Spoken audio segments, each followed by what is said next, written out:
Ang salita ng Diyos para sa iyo.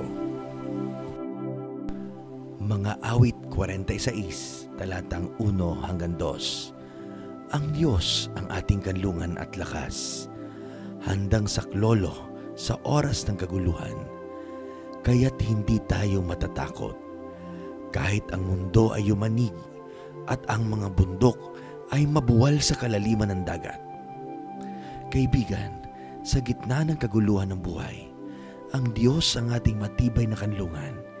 Hindi mo kailangan magpanik, ang lakas mo ay galing sa Kanya.